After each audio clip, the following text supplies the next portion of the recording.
जय हिंद दोस्तों। साल 1962 एक ऐसा साल जिसमें मिला दर्द आज भी हर भारतीय को चुभता है, दुख देता है। चीन ने भारत पर हमला किया और हमें एक ऐसी हार का सामना करना पड़ा जिसकी चीख आज भी सुनाई देती है। लेकिन क्या यह केवल एक युद्ध में मिली हार थी या फिर किसी व्यक्ति की जिद, उसकी सोच या फिर उसकी राजनीतिक अदूरदर्शिता की कीमत इस देश को चुकानी पड़ी?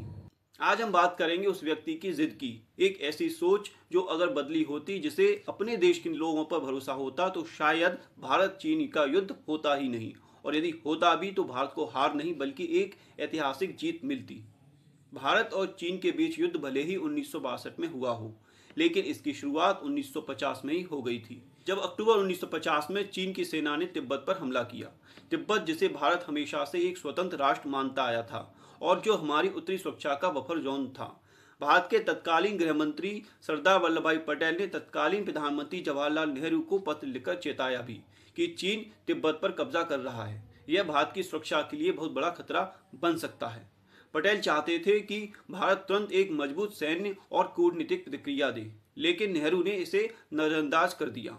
1951 तक चीन ने तिब्बत पर पूरी तरह कब्जा कर लिया, लेकिन वामपंथी नेहरू ने क्या किया, आप जानकर चौंक जाएंगे। दुनिया में सबसे पहले जिसने तिब्बत को चीन का हिस्सा माना वो कोई और नहीं बल्कि खुद जवाहरलाल नेहरू थे।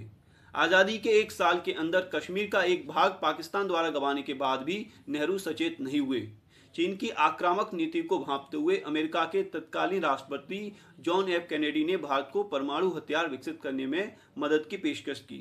ये नेहरू और भारत के लिए एक ऐतिहासिक अवसर था, एक ऐसा अवसर जिससे हम अपने आप को परमाणु शक्ति बना सकते थे।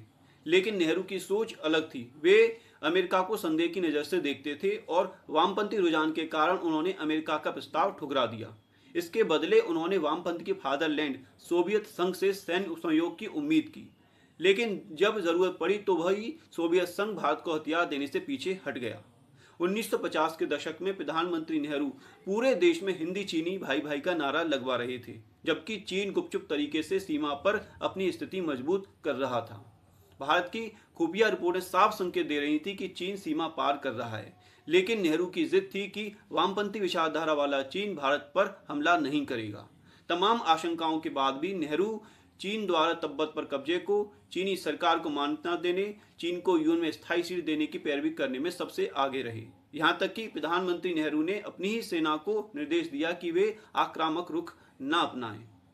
अक्टूबर 1962 में चीन ने पूर्वोत्तर लद्दाख में भारत पर अचानक हमला कर दिया, जिसके लिए हमारी सेना तैयार नहीं थी। भारतीय सेना की पूर्वी कमान का commander lieutenant general be call थे, जो कि तत्कालीन प्रधानमंत्री जवाहरलाल नेहरू के रिश्तेदार थे। जैसे ही युद्ध शुरू हुआ, बी एम कॉल बीमार पड़ गए और दिल्ली इलाज के लिए आ गए। इतिहासकारों का मानना है कि कॉल ने जानकर बीमारी का बहाना बनाया था, वो युद्ध से डर गए थे। सेनापति की अनुपस्थिति के बावजूद हमारी सेना बहादुरी से युद्ध लड़ी, लेकिन संसाधनों और रणनीति की भारी कमी के कारण हमें हार का सामना करना पड़ा। जब भारत को मदद की सबसे ज़्यादा ज़रूरत थी, सोवियत संघ ने हाथ पीछे खींच लिए। सोवियत संघ ने कहा कि भारत हमारा दोस्त है, लेकिन चीन हमारा भाई है। उस समय नेहरू सोवियत संघ के लिए पूरी दुनिया में लॉबिंग कर रहे थे।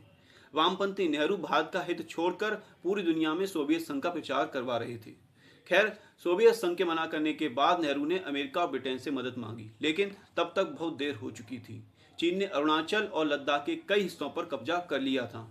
अब आप सोचिए कि अगर नेहरू ने सरदार पटेल की सलाह मान ली होती तो चीन न तिब्बत पर कब्जा कर पाता और ना ही भारत पर हमला करता।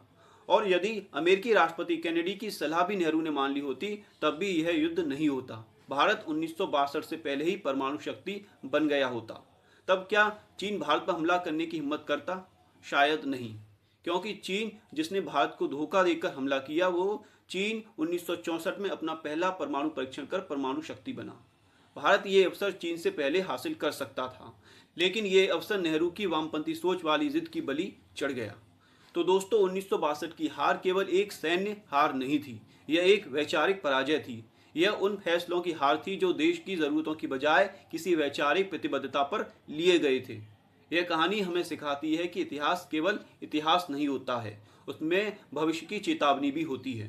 दोस्तों, ये थी कहानी नेहरू की जिद की, सोच की, जिसके कारण हमें न केवल युद्ध में हार मिली बल्कि हमारा एक भूभाग भी चीन ने हथिया लिया। दोस्तों, यदि आपको यह वीडियो जानकारीपूर्ण लगा हो तो इस वीडियो को शेयर करें, लाइक करें और हमारे चैनल को सब्सक्राइब भी कर लें। धन्यवाद। जय हिंद। वंदे मातरम।